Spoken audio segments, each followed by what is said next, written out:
Welcome to This Old Road. In the previous episode of my series on California's Great Renumbering of 1964, I talked about the rationale, purpose, and objectives for the renumbering. I'll put a link to that video in the comments for this video if you'd like to watch that one too. In today's episode, I'm going to examine the 5 U.S. highways that did not make the cut, and I have a bonus at the end. At the beginning of the 1960s, there were 17 U.S. highways, plus some alternates, bypasses, and branches. But by the time the dust cleared after the Great Renumbering, these 5 routes were completely gone from the maps, wiped out entirely without even keeping their number as a state route.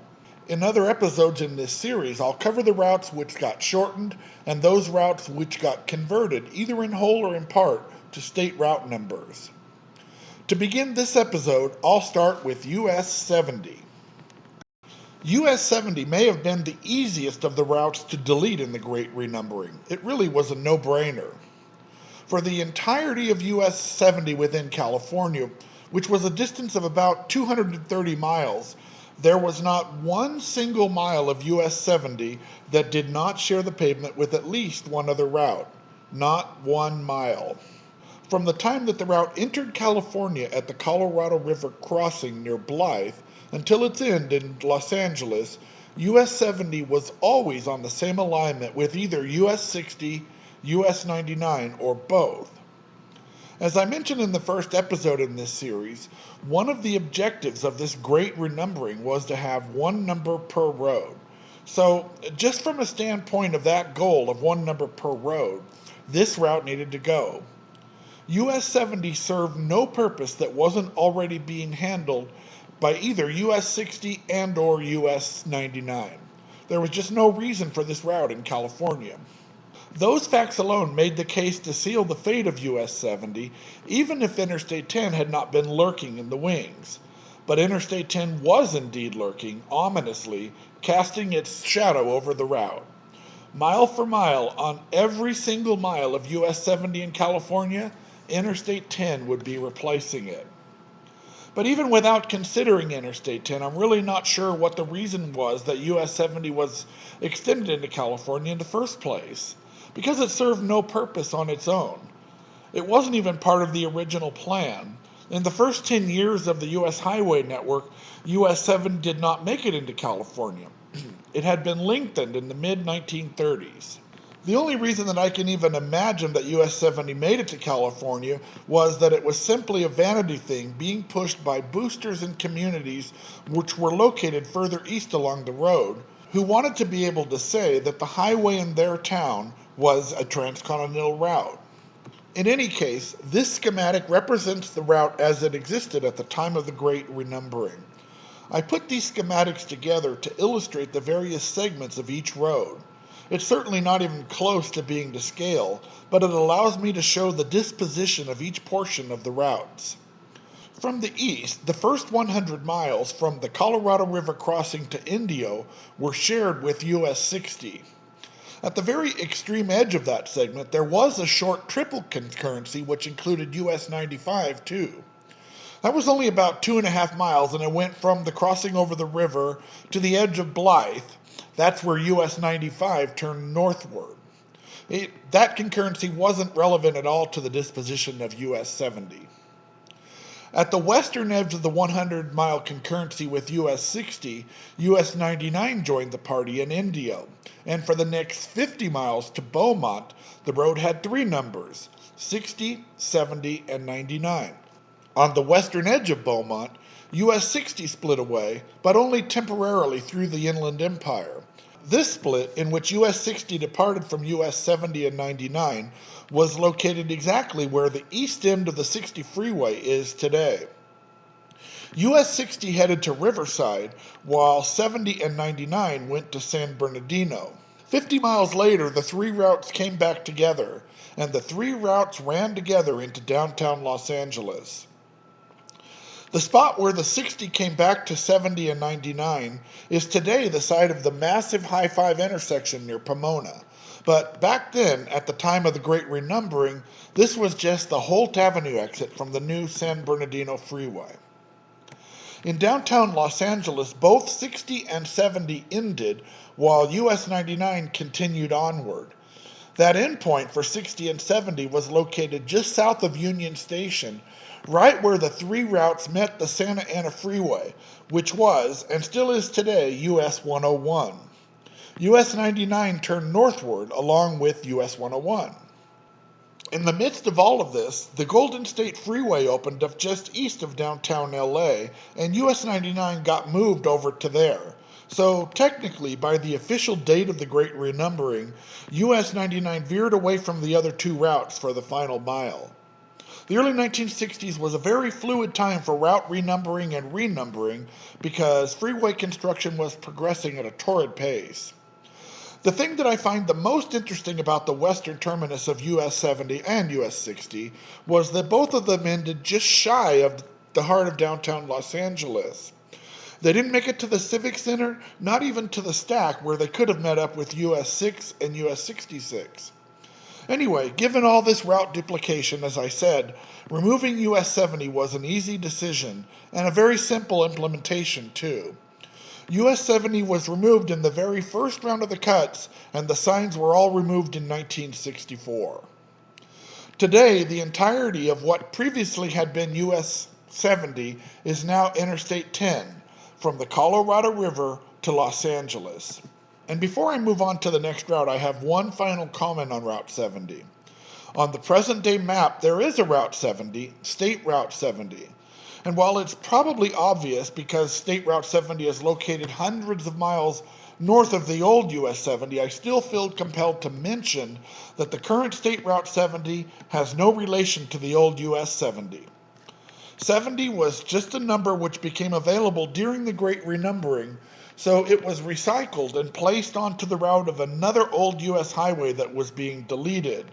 It was a perfect fit, since the new Route 70 would be located hundreds of miles from the old Route 70, and the chance of motorist confusion would be minimal. But the route of the current State Route 70 is not the historic route for old US 70. Next up comes US 399. The biggest problem for US 399 was that its parent route was being eliminated. Under the federal numbering system, smaller routes were given 3-digit numbers which corresponded to the numbers of the highways which had 1 or 2 digits. US 399 corresponded to US 99, but now since US 99 was on the chopping block, and I'll cover that in a coming episode, US 99 would have then been orphaned. It's actually the same fate that doomed US 299 as well, but I'll cover that in a future episode. Interestingly, of the 3 child routes of US 99, only US 199 didn't get the axe because it had a saving grace: it crossed the state line. The meeting point of US 199 with its parent route, US 99, occurred in Oregon, not in California, and since Oregon was still keeping US 99 alive, at least at that time, US 199 was spared, but I'll cover that in a future episodes. But back to 399. The feds were more than happy to see this one go away. US 399 was a fairly short route, only about 125 miles long, which connected US 101 in Ventura to US 99 in Bakersfield. The route ran entirely within the state of California. Now, it's important to know that way back in the 1930s, more than a quarter century before the Great Renumbering, the feds had stopped approving requests for any new U.S. routes which were less than 300 miles long and which didn't cross any state lines. In fact, they were actively encouraging states to eliminate those existing U.S. routes which met these 2 criteria. And US 399 fit these 2 criteria in spades. US 399 also didn't have any junctions with any other U.S. routes anywhere along the way. Well, with one small anomaly. US 399 met up with US 99 at a corner called Greenfield in Kern County. At that point, about 8 miles south of Bakersfield, US 99 had accomplished its mission. US 101 was connected to US 99. But back in the day, this intersection was located in a very rural location. So the highway planners decided to continue the routing of US 399 to follow the route of US 99 into Bakersfield. Now that last little bit was completely unnecessary, but it did allow US 399 to terminate in the center of town instead of out in the boondocks. That little extension also meant that US 399 had an intersection with US 466 because US 466 joined up with US 99 in Bakersfield. At the time of the Great Renumbering, US 399 ended at the corner of Union Avenue and 21st Street in downtown Bakersfield.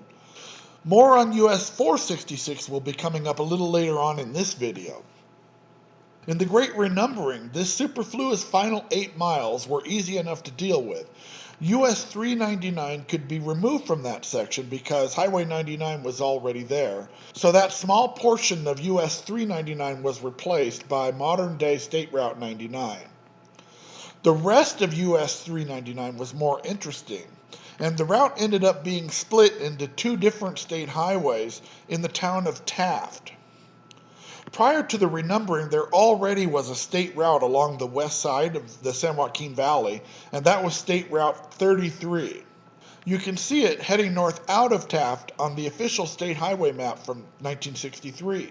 South of Taft, prior to 1964, State Route 33 duplicated State Route 166 all the way to their common endpoint at US 99 near the bottom of the Grapevine. So, since the planners were working toward the ideal of one road equals one number, having both of these routes on that entire road just didn't make any sense. That meant that the number 33 was available south of Taft because there were no sections of road where 33 was the only number, and 33 could be redirected to continue southward all the way to Ventura, and thus replace that half of US 399. And that's what happened. The 90 miles between Ventura and Taft became State Route 33. That left only the 30 miles from Taft to Bakersfield which needed to be dealt with. The number 119 was assigned to replace that portion of US 399. Now, I'm not aware of any significance to that number, 119, only that it was a relatively low number which was not already in use. To my knowledge, Route 119 had never been used as a route number in California anywhere at all before the 1964 renumbering. But if you know something that I missed, please set me straight in the comments. I'm always learning new things. So in recap, US 399 was replaced by modern-day State Route 33, State Route 119, and State Route 99. There's one more thing left to ponder, and that is, why didn't 399, or at least the portions that needed a new number, just get converted to be State Route 399, like 299 did, or even what happened to 99 itself?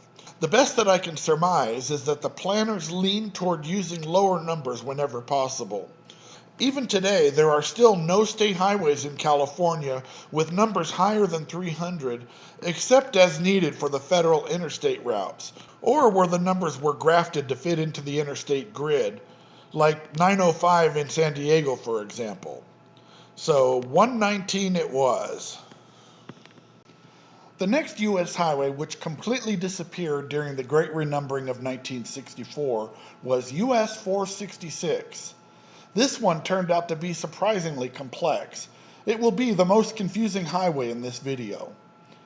Just like in the case of US 399, the parent route for US 466 was facing elimination in California. In this case, the parent route was US 66. But US 466 was a little different from US 399 because US 466 spanned multiple states while US 399 was a California-only route. And even though US 66 was slated for elimination in California, it was not being removed in Arizona, at least not in the 1960s. Adding to the intrigue, US 466 connected to US 66, its parent route, in Arizona, not in California. The intersection between 466 and 66 was in Kingman, Arizona. Thus, keeping 466 could have been justified on the ground that it actually still would have been connected to its parent, even though 66 was being eliminated in California. Additionally, in contrast to the factors I detailed in the case against US 399, since US 466 was well over 300 miles long and it passed through 3 different states, the feds didn't have any objections to it either. The problem for US 466, at least from the perspective of California, was that it entered the state on a concurrency with US 91, on a routing that was scheduled to be upgraded to Interstate 15 too. And this wasn't just a short concurrency, it was 110 miles from the state line to Barstow. This meant that it wouldn't be possible to keep US 466 connected to US 66 without that 110 miles of overlapping routes. Cleaning up US 466 by removing it from the concurrency east of Barstow would sever the remaining portion from its connection to its parent. Now, this is a good time for me to mention that US 466 did not intersect with or even touch US 66 in Barstow. Even though Barstow was a US 66 town and US 66 ran right down the middle of Main Street in the heart of town, US 466 skirted Barstow a couple of miles to the north and on the other side of the railroad tracks. So there was no junction of US 466 and US 66 in Barstow. It truly was a case of close but no cigar. So with all of these factors considered, California put US 466 onto the chopping block.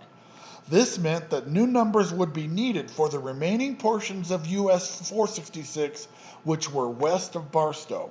Now, US 466 went all the way to the Pacific Ocean. It even went west of US 101. And most of the route was on roads where 466 was the only number. There were 70 miles between Barstow and Mojave. Then there was the short concurrency with US 6 through the heart of Mojave, and this overlap was exactly 1 mile in length. Afterward, there were another 60 miles over the Tehachapi Summit to Bakersfield.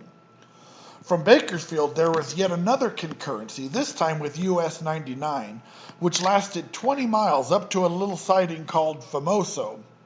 Famoso is a place I knew as a kid because my grandfather traded cattle at the auction yard there. Afterwards, another 90 miles all the way across the Coast Range until 466 met up with US 101 in Paso Robles. I'll note that in this stretch was the intersection where James Dean died in a car crash after driving extremely recklessly for a couple hundred miles all the way from Los Angeles. The site of that crash has been officially designated as the James Dean Memorial Intersection. Only very recently, and I mean like in the last couple of months here in the middle of 2025, has that corner been upgraded to a freeway interchange type intersection. Upon reaching Paso Robles, there was one final concurrency for US 466, as the route followed US 101 for 10 miles down to Atascadero, and then were the final 18 miles for US 466 to its final end at the Pacific Ocean in Morro Bay. Whew, that was a lot. So what happened with all of this? Well, I've mentioned already that US 466 was removed from the portion that it had shared with US 91, and which was already on the way to becoming Interstate 15 anyway. But due to a technicality, in the immediate aftermath of the Great Renumbering, 466 continued to exist on paper from the Nevada state line up to the town of Baker. As I understand it, the route technically could not just terminate at the state line. So as long as US 466 still existed in Nevada, then it had to continue into California at least as far as the next junction with a numbered highway, which in this case was State Route 127 in Baker.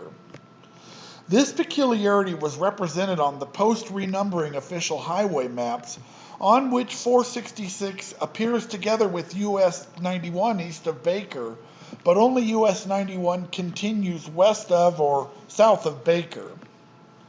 I don't think that there was much, if any, active signage of US 466 along this stretch during this period, but I did once see a photograph of an end 466 sign along I-15 in Baker. I desperately searched for that photo again so I could include it in this video, but I came up empty-handed. If you've seen it, I'd love to hear from you in the comments. In any case, Nevada, along with Arizona, finally eliminated US 466 in 1971, so that little curiosity finally disappeared for good. Moving now to the portions of US 466 which were west of Barstow, those roads needed new numbers. For the biggest part of the old route, a huge chunk of that route covering 130 miles from Barstow to Bakersfield. The planners of the Great Renumbering decided to give this the number which was already in use in the books administratively, 58. Now, I mentioned these administrative numbers in the first episode, and this was one case where those legislative route numbers came into play. On the official map from the year just before the Great Renumbering, take note of the little square containing a 58 along US 466. That 58 indicates the administrative designation, something called the legislative route number. So, even though motorists here saw signs for US 466, internally, the highway maintenance people called it Route 58. So here was a chance to achieve the third objective of the Great Renumbering, a unification of the numbering plans. As luck would have it, that administrative number wasn't in use elsewhere in the state as a route number, so voila, State Route 58 was adopted as the number to replace US 466 for this portion. I mentioned that there had been a concurrency through Mojave. US 6 and 466 shared 1 mile of Sierra Highway through town. That shared routing was retained in Mojave because it was so short, and keeping it in place meant that the number 58 could be used both east and west of Mojave. As we'll see in a future episode, US 6 was also getting a new number, which was State Route 14. So the prior combination of US 6 and 466 through Mojave became 14 and 58 after the Great Renumbering. The 1964 shared routing through Mojave lasted for about 50 years until Highway 58 was finally moved to a new bypass which was built around Mojave. Today, 14 and 58 intersect, but there is no longer a concurrency between them.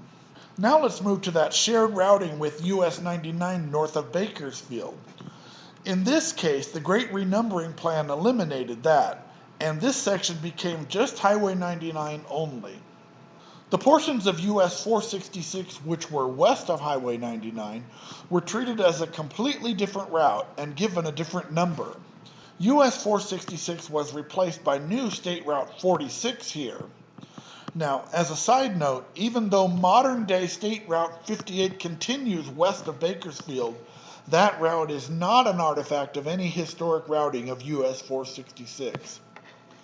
That new State Route 46 was 90 miles from US 99 at Famoso to Paso Robles, where it met US 101. After that, there was the concurrency with US 101 down to Atascadero, and then the route headed out to the ocean and ended at Morro Bay. The planners did something really interesting here, because this last portion of the route was assigned the number 41, which it still is today. But in order to do that, they had to remove Route 41 from where it had been prior to 1964, which was on this road, which meets the ocean at Cambria. In its place, 46 became the new number for the road to Cambria, and 46 got the old route 466 to Morro Bay. Confused yet? Well, I imagine that local drivers at the time were confused too. It had to have been at least a little perplexing that Highway 41 suddenly got shifted to another nearby road. It's not like 41 got moved clear across the state. After the Great Renumbering, Highway 41 still connected US 101 to the coast, but that intersection with 101 was now about 10 miles south of where it had been previously. I can imagine that more than one person took the wrong exit. So why did they do this? Well, the answer is quite simple. It was to eliminate concurrency. In this case, the concurrency wasn't eliminated completely, but it was shortened. US 466 had run together with US 101 all the way from the north side of Paso Robles and down into Atascadero. So if they were going to use the number 46 for the portions of old US 466, which were both east and west of US 101, then that same concurrency would have to be retained. But by moving 41 down there instead, the longer concurrency could be eliminated. And since that old 41, which was much closer to Paso Robles, was now 46, they could connect the two parts of the new Route 46 with only a short concurrency from one end of Paso Robles to the other, but the rest of it could be eliminated. As I said, 466 was probably the most complicated of all the routes in this video. Next, I'll move on to the demise of one of America's great highways, US 40. For aficionados of highway history, the elimination of US 40 was probably among the biggest hits suffered during the Great Renumbering. You see, US 40 wasn't just a road across the Sierra, it was a transcontinental route, and a significant one at that. It was one of the country's great transcontinental routes, ocean to ocean from Atlantic City to San Francisco. It was the historic route of the National Road, of the Lincoln Highway and the Victory Highway, and the route of the California Trail and the Donner Party. Just a decade before the Great Renumbering, George Stewart wrote a book which chronicled the entire highway, coast to coast, with snapshots of life along the old route, and detailed passages about its history. Nevertheless, despite the great history and lore of the road, in the Great Renumbering of 1964, US 40 would be eliminated. The biggest problem confronting US 40 was that the number 40 was needed elsewhere in the state. Interstate 40 was coming soon, and something would have to give if California was going to be able to stick to its plan of one number equals one single route. And in reality, US 40 wouldn't be needed at all anyway. Interstate 80, at least in California, was an exact replacement for US 40, duplicating its route to a T all the way from the state line to San Francisco. Here's the schematic for US 40, and it shows that there were a couple of concurrencies on US 40, notably with US 99E and 99W on either side of Sacramento, as well as the fact that US 40 shared the crossing of the Bay Bridge with US 50 on the final 8 miles into San Francisco. But none of those concurrencies are relevant to this examination because it wasn't the dual routings that doomed US 40, it was a newcomer, because the whole thing was being gobbled up by Interstate 80. In fact, much of US 40 was already being built to freeway standards in the late 1950s and early 1960s anyway. And that new freeway would just be swiftly converted to Interstate 80 with some simple changes in signage. Much of the freeway that is Interstate 80 today was built as US 40. The route over the Sierras and Donner Summit is essentially unchanged since it was constructed some 60 plus years ago. Sure, there have been some bridge replacements and a few places where new lanes are added, but Interstate 80 is basically the same freeway that was built as US 40. When the 1960 Winter Olympics were awarded to Squaw Valley in 1955, the state of California embarked on an ambitious 5-year plan to upgrade and improve US 40 across the Sierra and provide safer and speedier access to those Olympic venues in the Lake Tahoe area. This map, which was distributed by a casino in Reno, provides some of the best detail I have found about exactly when various sections were upgraded. There were still a couple of gaps at the time of the Great Renumbering, most notably in Sacramento, where Interstate 80's crossing over the Sacramento River was still under construction.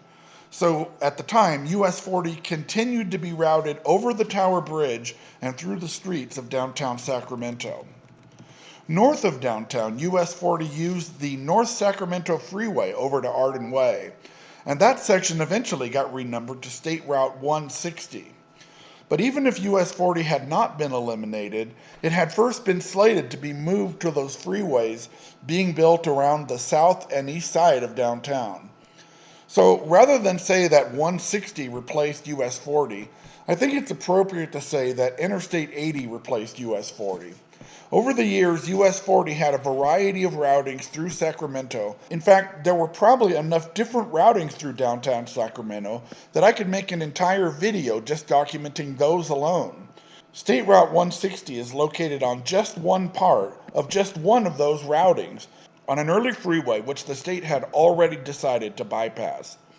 So I'll stick with my simple assertion that Interstate 80 replaced the route of US 40 entirely. One more thing before I move away from US 40, I just want to mention one more thing about the routing of Interstate 80 in Sacramento. There was another change to the routing which occurred later on in the 1980s.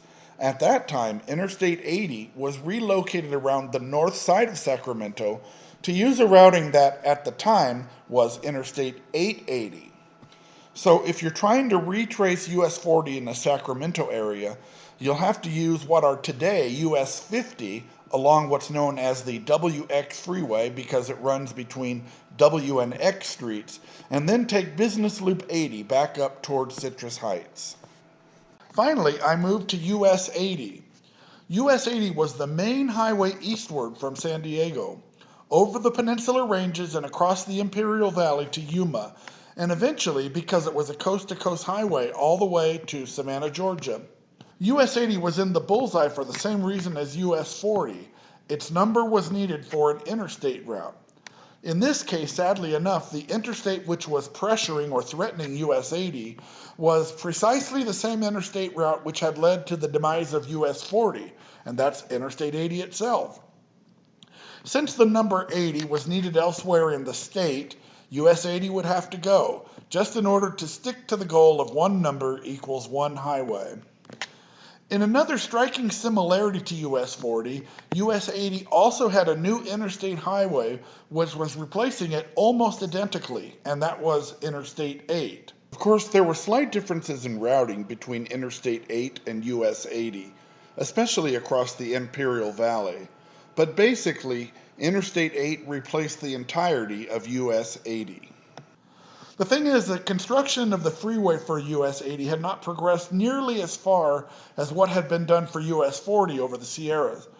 By the time of the Great Renumbering, US 80 freeways had been built in San Diego, but once past El Cajon, it was all still a two-lane road. This difference in completeness meant that US 80 got a little bit of a reprieve, albeit temporarily, even though it ultimately still was destined to be eliminated. The freeway, which would be needed for Interstate 8, wasn't even close to being ready by 1964, so US 80 managed to stick around for 3 or 4 years longer. It was one of those cases in the Great Renumbering where the practicalities delayed the transition. But eventually, as more segments of the freeway were completed, the gaps which remained were short enough that they could be called Temporary 8 instead of US 80. US 80 was still on this map in 1967, but it was gone by 1969 when this map was produced. Like both US 70 and US 40, which I covered earlier in this video, US 80 was replaced in its entirety by an interstate. It just took a little bit longer to implement the change. So I've covered the 5 routes which got erased by the Great Renumbering of 1964. But if you watched the last episode, you may have noticed that I said I would cover 6 routes, even though I showed only 5 route shields. I tipped my hand ever so slightly about some bonus content that I had planned for this episode. Historically, through the century of the U.S. highway system, California had one more route than those 17 which existed in 1963. There was one more route which existed in the Golden State, but it was decommissioned 3 decades earlier than the Great Renumbering. That 18th route is largely forgotten. In fact, it was largely forgotten even by the 1960s. But once upon a time, US 48 was a route on the map of California too. Unlike some of the better known routes, US 48 was actually one of the original routes created way back in November of 1926. US 48 ran from the Bay Area to Manteca in San Joaquin County, connecting US 101 to US 99 by way of Altamont Pass. I'll have another video which covers the history of US 48 and especially these bridges in San Joaquin County at a place called Mossdale Crossing. I'll put a link to that video in the description of this video, so I'd encourage you to check that out. It's a pretty interesting history. Anyway, not long after finalizing the original list, the powers that be decided that having such a short route which didn't even cross a state line just didn't make sense as a federal highway.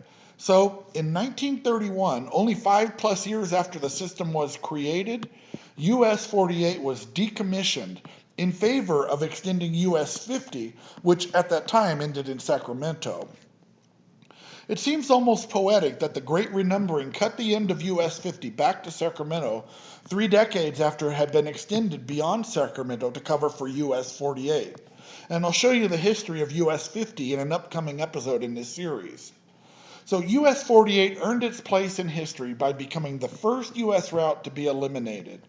Not just in California, but the first route to be eliminated anywhere in the country, although it certainly would not be the last. Including US 48 means that the total count of US routes in California was actually 18, but they were never all present at the same time. US 48 was removed from the books years before some of the other routes like US 6 and US 70 ever were extended into California. In practicality, US 48's existence was even shorter than its official life because the first route signs for US 48 were not posted along the highway any earlier than 1928. This means that US 48 as a truly navigable route existed only for 3 or 4 years at most. So that concludes this episode in my look at the Great Renumbering of 1964, which dramatically altered the map of California. I hope you enjoyed this analysis, and I'd love to hear what you think. Please leave me your feedback in the comments. And also, please click on the thumbs up to let YouTube know that you enjoyed it, so that it will be shared with other people who enjoy this type of content too. There are still more episodes to come in this series, because the next videos will cover the routes that managed to hold on to their U.S. highway status but ended up being shortened, and those U.S. highways whose numbers live on as state highways today. So please consider subscribing and click on the notification bell so that you'll be notified when the next episodes get released. Thank you for watching.